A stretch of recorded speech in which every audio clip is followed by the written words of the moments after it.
मोर देख सकते हैं आप कितना सुंदर बनाया है। ये संपूर्ण जगह जो है वो जन्नत की तरह लग रही है। म्यूजिकल फाउंटेन की मैंने बात की थी, यहाँ पे बाबा साहब की हॉबीज है, कैसे उन्हें डॉग्स पसंद थे, म्यूजिक पसंद था, चित्रकारी पसंद थी। को असल भगवान देखना हो तो आप विजयवाड़ा आइए। बाबा साहब की काफ़ी सुंदर मूर्ति है और मुझे ऐसा लगता है कि ये संविधान वो लिख रहे थे बोधि वृक्ष के नीचे। देख सकते हैं कितना सुंदर विचार करते हुए बाबा साहब की ये मूर्ति। कालाराम मंदिर का दरवाज़ा जब बाबा साहब के लिए बंद कर दिया गया था, चौदार तड़े का ये आंदोलन का दृश्य है। बाबा साहब ही है और ये सत कौन है ये मुझे समझ में नहीं आया। बाबा साहब की सिग्नेचर आप देख सकते हैं, जो बाबा साहब ने पत्र व्यवहार किए होंगे। ये एक अद्भुत नज़ारा है।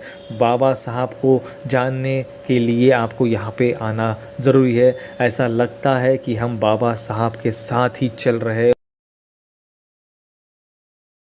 Hello everyone, welcome back to my channel. आप सभी को दोस्तों नमो बुद्धाय, जय भीम। मैं हूं आपका दोस्त मिथिलेश और आपने देखना शुरू कर चुके हैं एमजी व्लॉग्स। दोस्तों, भीम जयंती 2024, बाबा साहब की जयंती बहुत जल्द आने वाली है। इसी के उपलक्ष्य में मैं आपको लेके आया हूँ विजयवाड़ा में, जहाँ पर स्थापित हुई है विश्व की सबसे बड़ी बाबा साहब आम्बेडकर की मूर्ति, जिसकी ऊंचाई 206 फीट है। इस वीडियो में हम पूरी जानकारी जानेंगे। वीडियो काफ़ी लंबा हो सकता है, तो वीडियो को अंत तक ज़रूर देखना, बीच में स्किप बिल्कुल मत करना। इसमें देखने लायक बहुत कुछ है। अगर आप देख सकते कंपाउंड के बाहर ही इतना अद्भुत नज़ारा है, तो कंपाउंड के अंदर मूर्ति के पास क्या क्या होगा और मूर्ति के अंदर जो चबूतरा है वहाँ पर क्या क्या है, तो वीडियो को अंत तक जरूर देखिए। चलो शुरू करते हैं आज का वीडियो दोस्तों। तो ये हमारा एंट्री गेट है दोस्तों, और यहाँ पर लिखा है ट्यूसडे इज़ हॉलीडे, मतलब मंगलवार को यहाँ पर छुट्टी होती है। मेंटेनेंस पर्पज़ के हिसाब से यहाँ पर साफ़ सफाई का जो काम है वो किया जाता है। तो हम अभी चलते हैं अंदर। अंदर जाते बराबर दोस्तों लेफ्ट साइड में ही टिकट काउंटर है। हमें यहाँ से टिकट खरीदनी है, जिसकी प्राइस है मात्र 5 रुपये इंडियंस के लिए, और फॉरेनर के लिए ज़्यादा है। तो चलो बढ़ते हैं आगे। हमने टिकट खरीद ली है और अभी हम जा रहे हैं आगे। और सबसे पहले मैं आपको दिखाऊंगा कि आउटर एरिया में बाबा साहब की मूर्ति के पास जो आपको आउटर एरिया दिख रहा है वहाँ पर क्या क्या है। उससे पहले इस गार्डन को हम एक्सप्लोर करेंगे, क्योंकि मैं जिस समय आया हूँ ये शाम का समय है। शाम में थोड़ी ठंडी ठंडी हवाएं आ रही है, जिसकी वजह से यहाँ का वेदर काफ़ी ठंडा हो रखा है। और अभी अभी यहाँ पर गार्डन में पानी डाला हुआ है, जिसकी वजह से ये काफ़ी सुंदर दिख रहा है। ये मोर देख सकते हैं आप कितना सुंदर बनाया है, अद्भुत। ये पूरा पेड़ का बनाया है। यहाँ पर लाइट्स लग गए हैं, फाउंटेन्स चालू हो गए हैं। यहाँ पर म्यूजिकल फाउंटेन्स भी है। जिस तरह से आप देख सकते हैं यहाँ पे ये लाइट्स लगे हैं फाउंटेन में, ये काफ़ी अद्भुत नज़ारा है, जिसके वजह से इस जो विजयवाड़ा जो मूर्ति है बाबा साहब की, यहाँ की ये शोभा बढ़ाता है। इसको इस तरह से बनाया है दोस्तों कि ये संपूर्ण जगह जो है वो जन्नत की तरह लग रही है। ऐसा मैंने बाबा साहब का स्टैचू और उसके आसपास इतना सब कुछ, जहाँ पर सारे धर्म जाति के लोग आते हैं। देख सकते हैं आप स्क्रीन में एक मुस्लिम कपल है, और ये देखिए यहाँ पर चांद और बाबा साहब की मूर्ति, मतलब चांद और सूरज दोनों एक ही फ्रेम में दिख रहे हैं। म्यूजिकल फाउंटेन की मैंने बात की थी, देख सकते हैं आप यहाँ पे म्यूजिकल फाउंटेन शुरू है।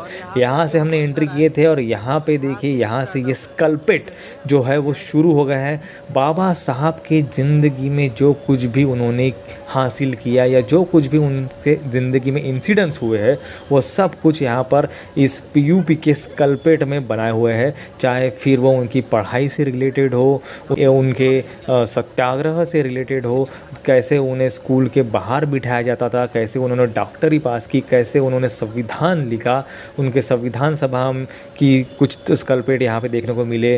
बाबा साहब ने जो आंदोलन किए, चौदार तड़े हो या कालाराम मंदिर का जो कुछ भी हो, महिलाओं के शिक्षण को लेके हो, उन्होंने जो अखबार चलाए मूक नायक वो हो, ये सब मैं आपको फास्ट फॉरवर्ड में दिखा रहा हूँ दोस्तों, क्योंकि अगर मैं इसको धीरे धीरे दिखाऊंगा तो आप भी बोर हो जाओगे और वीडियो भी काफ़ी लंबा हो जाएगा।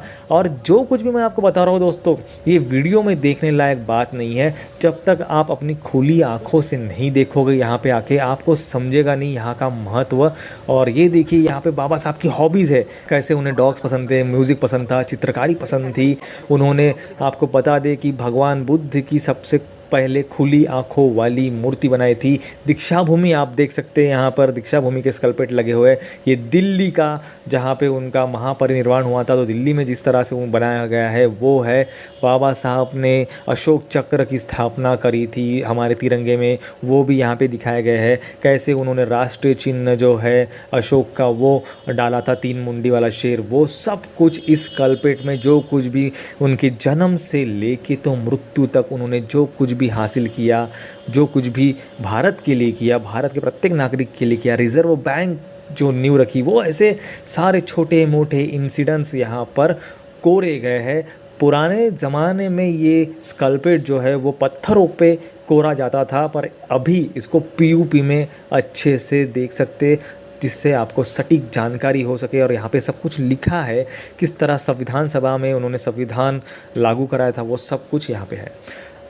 ऑलमोस्ट सब स्कल्पचर मैंने दिखा दी है दोस्तों। अभी जहाँ पर बाबा साहब की मूर्ति है, स्टैचू है 206 फीट की, उसके चबूतरे के नीचे मैं आया हूँ और यहाँ पर प्रोजेक्टर पर फिल्म दिखाई जाती है। ये भी नज़ारा दोस्तों किसी स्वर्ग से कम नहीं है। दोस्तों लोग मंदिरों में जाते हैं भगवान ढूंढने के लिए, वहाँ पर जाकर कहीं कहीं मन्नतें करते हैं, पता नहीं कितने फास्ट करते हैं, तब जाकर उनकी मुरादें पूरी होती है। लेकिन अगर आपको असल भगवान देखना हो तो आप विजयवाड़ा आइए। यहाँ पर जिस तरह की यहाँ पे सरकार ने सुविधाएं की है बाबा साहब को पास से जानने के लिए, बारीकाई से जानने के लिए, ये काफ़ी अद्भुत है। और यहाँ पर हर एक व्यक्ति को आना चाहिए, चाहे फिर आप बाबा साहब को मानते हो या ना मानते हो। अगर मानते हो तो आपके लिए तो ये जन्नत से कम नहीं, अगर ना ही मानते तो आप यहाँ पर आने के बाद उनको मानने लगोगे।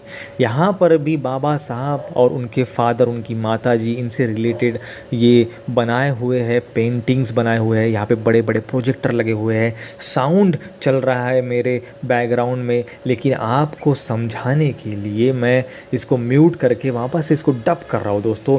बाबा साहब की शादी से जुड़े सारे किस्से यहाँ पर है। बाबा साहब ने स्कूल में प्रवेश किया, उसकी एंट्री है। बाबा साहब ने किस कॉलेज से पढ़ाई की, किसने उनको सपोर्ट किया, ये सब यहाँ पर है। The library of Columbia university का ये प्रति है, देख सकते प्रोजेक्टर रहा है जुलाई 1913 का, ये देख सकते हैं आप। यहाँ पर देख सकते हैं बाबा साहब से रिलेटेड ये सारे यहाँ पे पेंटिंग्स लगे हैं। फिर महार बटालियन हो, या फिर ये देखिए बाबा साहब की काफ़ी सुंदर मूर्ति। और मुझे ऐसा लगता है कि ये संविधान वो लिख रहे थे जिस टेबल पर बैठ के, राजगृह का ये नज़ारा हो सकता है, यहाँ पर उसको दिखाने की कोशिश करी है ताकि लोग आकर बाबा साहब को पास से जान सके। बोधि वृक्ष के नीचे देख सकते हैं कितना सुंदर विचार करते हुए बाबा साहब की ये मूर्ति है। ये अद्भुत नज़ारा किसी जन्नत से कम नहीं। मैं अपना भगवान देख रहा हूँ जीवित अपनी आंखों से, ऐसा लग रहा है। बाबा साहब को देखने का अवसर तो नहीं मिला मुझे, लेकिन इन्होंने ये सब कुछ जो इतना सजा के रखा है प्रोजेक्टर पे, ये ऐसा लग रहा है कि मैं बाबा साहब के साथ हूँ। ये देखिए दीक्षा भूमि का नज़ारा, जहाँ पर बाबा साहब ने लाखों लोगों के साथ धर्म परिवर्तन किया। जिस पवित्र दीक्षा भूमि पर 14 अक्टूबर को हर साल लाखों से लोग जाते हैं। ये महाबोधि वृक्ष है और ये बोध गया का जो भगवान बुद्ध का जो स्तूप है वो है। आप देख सकते हैं जितने आप यहाँ पर फ़ोटोज़ देखोगे बाबा साहब से रिलेटेड है। ये दीक्षा भूमि की फ़ोटो है। बाबा साहब के जीवन काल में जो कुछ भी हुआ है वो सब कुछ यहाँ पर फिल्म के ज़रिए दिखाने की कोशिश की जा रही है। ये देख सकते हैं कालाराम मंदिर का दरवाज़ा जब बाबा साहब के लिए बंद कर दिया गया था, और इस आंदोलन का ये दृश्य है। ऐसा लग रहा है कि हम खुद यहाँ पर है। इतना सुंदर ये अद्भुत नज़ारा है। मैं आपको सजेस्ट करूँगा दोस्तों, आप एक बारी बस विजयवाड़ा आइए और यहाँ पर आप आओगे तो आप मंत्रमुग्ध हो जाओगे। ये देख सकते हैं आप दोस्तों कितना जीवित दृश्य है। पानी पीने की हमको आज़ादी नहीं थी, अब देखिए बाबा साहब ने पानी पीने के लिए जो आंदोलन किया था, चौदार तड़े का ये आंदोलन का दृश्य है दोस्तों। यहाँ पर हम देख सकते हैं ये भीमा कोरी गांव का दृश्य है, जहाँ पर बाबा साहब हर साल अभिवादन करने के लिए जाते थे। जो महार शूरवीर थे उन्हें, उसका ये फ़ोटो है। ये मुझे कुछ समझ में नहीं आया क्या है। आपको अगर समझ में आए तो कमेंट में ज़रूर बताना। यहाँ पर भी बाबा साहब से रिलेटेड प्रोजेक्टर पर ये फ़ोटोज़ वगैरह चल रहे हैं। पर ये जो किले जैसा बनाया है ये क्या है, ये मेरे तो दिमाग लगे नहीं। ये बाबा साहब ही है और ये इनके साथ कौन है ये मुझे समझ में नहीं आया। और ये शायद उनको कहीं रोका जा रहा है किसी, शायद ये स्कूल का प्रवेश है या क्या है पता नहीं। तो चलो बढ़ते हैं आगे। यहाँ पर भी हम देख सकते हैं कि यहाँ पर और ज़्यादा फ़ोटोज़ लगे हुए हैं। ये उनके लंदन के फ़ोटोग्राफ्स हो सकते हैं, लंदन यूनिवर्सिटी में जहाँ पर बाबा साहब पढ़े हैं उसके बारे में यहाँ पर दिखाया गया है। हाँ, लंदन वही है दोस्तों, वही है, पक्का हो गया। तो ये देख सकते हैं जहाँ से बाबा साहब ने अपनी वकीली करी वो यहाँ पे दर्शाया गया है। काफ़ी अद्भुत ये नज़ारा है। मुझे तो ऐसा लग रहा है कि मैं बाबा साहब के काल में ही चला गया हूँ ये सब देख के। मूक नायक बाबा साहब की जो पेपर था उसका ये कुछ है। और ये देख सकते हैं सिडनी का है, ये छत्रपति शाहू महाराज जी के साथ बाबा साहब का ये फ़ोटो यहाँ पे लगाया गया है। काफ़ी अद्भुत ये फ़ोटो है। हर तरफ इतना चगमग है, आँखों को ये चुभ रहा है। और मेरे मोबाइल के फ्रेम में तक ये वीडियो नहीं आ रही है दोस्तों। आपको बता दें ये कुछ आर्टिकल्स लग रहे हैं जो यहाँ पे इन्होंने लगा के रखे हैं ताकि लोगों को समझ में आए। मुख्य उसकी प्रति जो है पेज वो यहाँ पे लगा के रखी है। जाहिर खबर वगैरह जो कुछ भी है हर लैंग्वेज में यहाँ पे है। गवर्नमेंट ऑफ इंडिया एक्ट 1935 आप देख सकते हैं। बाबा साहब की सिग्नेचर आप देख सकते हैं, जो बाबा साहब ने पत्र व्यवहार किए होंगे गवर्नमेंट से या जो फॉरेनर से, उनके जो पत्र व्यवहार है, गांधी जी है, ये सब कुछ यहाँ पर नमूद किया है, बारीकाई से दिखाने की कोशिश की है ताकि बाबा साहब को लोग पास से करीब से जान सके। दोस्तों ये एक अद्भुत नज़ारा है। बाबा साहब को जानने के लिए